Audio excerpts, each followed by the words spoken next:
Hey guys, here we are, Nerds in the Bar at Rhode Island Comic Con, and today we're here with Brazen Monkey, which is a photo opportunity for you to actually get yourself on He-Man's cat, or Skeletor's cat for that matter, Battle Cats. John Marks from Brazen Monkey, why don't you tell us a little bit about what we do here? Well, I'm a prop builder. I built all these guys here in the off season 2 years ago before the blip, and we got one show before everything shut down. And since then, we started back up in June, and we've been going from con to con here at Rhode Island Comic Con.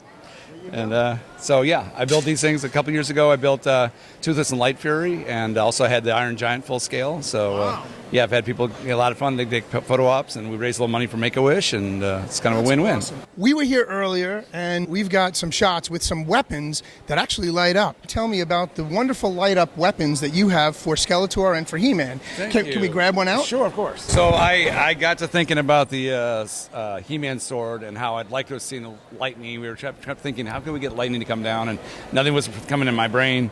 And then I started remembering how some of these lightsabers have a shimmering quality to them.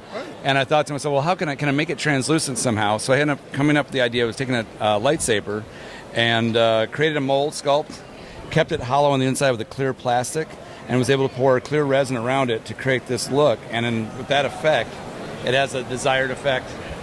I have the power! Quite heavy, as you can recognize. Yeah, it's got to be at least 5 pounds. Oh, I would think, yeah, closer to 10 probably. But yeah. But it's got some weight in it. But people, they like that little heft. It feels like the real power sword. This one was a sculpt mold cast. In other words, I sculpted in clay first, silicone mold, and then poured in foam, which is a foam at 3, which is an expandable foam that hardens. And then I coated the whole thing with a stuff called Styro Spray 1000 that makes it fairly solid. It's lightweight. This is just cardstock with hot glue to create the detail in the back. And then these lovely little things, that was my girlfriend's clever discovery, that these are like moons that you can get from Amazon that are like night lights that you charge up, and you don't have to use anything, and you can touch them to change the colors. So there you go. Wow, so that's awesome. That was just a lucky find there, so that was wonderful. And the pipe is metal, and the rest of it's just resin, expandable foam resin to get that detail. I just sculpted and mold cast that twice. So rock and roll there. Kind of same idea with the Evil Lens. It's the same idea. I just use the solo cup, large cup, to make the bottom part of the hilts. PVC pipe for the PVC pipe for the bar. Right. And then it's just cardstock, or I think cardboard even, with expandable foam they shaped out and resined over. And the cats, of course, everybody's climbing up and down, and of course we have to ship them everywhere. We travel in a 24-foot trailer. We have to roll them in and out. The top part of the saddle comes off. So there's a lot of a little bit of abuse each show. So you gotta go back and touch up every show. We usually spend about an hour to 2 hours fixing little things every show. Once we get a chance to go back home, like this last break, we'll be out for 3 weeks. We come back home, we'll go ahead and repair the more damaged areas or strengthen them up. And then in the off season, we try to build something new. This year, we're kind of fetching some new ideas for maybe next year. We're trying to think of something. She likes horror, so we're trying to come up with a horror booth. We have an idea for that. We're going to see if we got enough time to do that. I may build a helmet for him because he's still missing his helmet. Okay. A lot of people want to see that. Sure. And after that, I'm not sure. I have a couple other ideas, but I'm kind of pending on that. We'll see. So, John, I know about the props you make for these types of things, but these are props too. Yeah. So tell me, how are these suckers made? Because that must have taken a lot of time. Actually, I found a pretty quick way to build it. I built it all in about 3 months. Got the whole thing done. The way I realized I could do was take 2-inch styrofoam, stacked it up in kind of a topographical way, if that's a word. Yeah. Shaped it out, and then wrapped the whole thing up in that saran wrap you use for packing. Yeah. And then I could pour foam at 3, which is a 2-part liquid, down into there, and it actually expands inside the plastic and kind of create the muscle frame. So I didn't have to do a lot of work with it. Once I got to that part, I could just do a little sanding. The hands and the head had to be detailed, sculpted, mold cast. Separate. But they were able to be poured twice, so I could do both. So really, it's the same cat. The only difference is the head is turned this direction, right? So the only difference between the sculpts is the head on each one. The neck is turned this way, yeah, right. Gotcha. So, and then I was able to reuse the mold for the front feet for the back feet as well. So those toes were the same toes to the front and the back, just reshaped a little bit. Nice. And that saved a lot of work. And so the saddles themselves were what they call construction built, which is just foamed up, shaped out, and then sanded using the same parts to kind of help speed things along. Mold cast for what they call the horns, the little things on the top there. Kind of the same principle with the background pieces as well as the weapon board. These guys are all just 2-inch styrofoam stacked up and layered out, and that foam at 3 is poured onto them. Okay.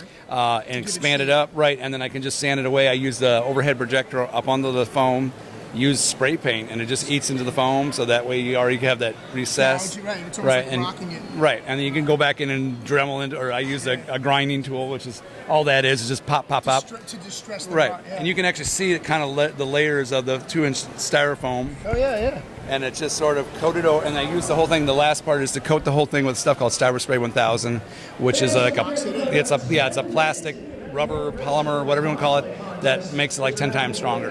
After 2 coats of that, you can hit it with like a baseball bat, and you wouldn't really put a dent in it. So people are like, how come this isn't falling? It's like the styrofoam is layered this way, so they would have to break about 36 inches of foam. Yeah, right. So the only weak spot would really be in the shoulder here, but this one's got PVC running through it as well as foam that's all around it. So it would be difficult to go this way with it. You might be able to pop it off it this way, but you would have to take a hell of a lot of force. So, and we've had big people left and right. The only part we have weight limit with is the stairs that they have to climb up to get on there. Something you had no control over. You just had to buy them. Yeah, and I'm still kind of wanting to get a better version of them because those make me a little sketchy. After so much use, you're worried about them starting to break free a little bit. So Could you do something in a stair?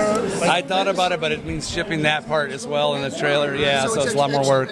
Yeah, a lot more space taken up. So, and if we're going to build a helmet like I was talking about, that's and one more thing to put in there, and so.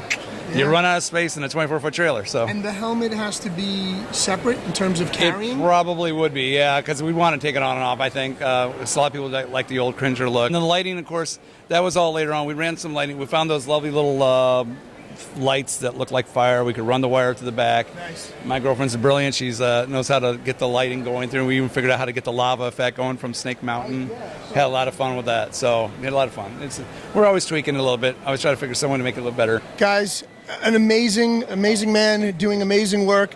John Marks, thank you so much for appearing on Nerds in the Bar. Thank you for allowing us to do this. For Nerds in the Bar, this is Batman Mark with the Gilness behind the cameras. Thank you, everybody.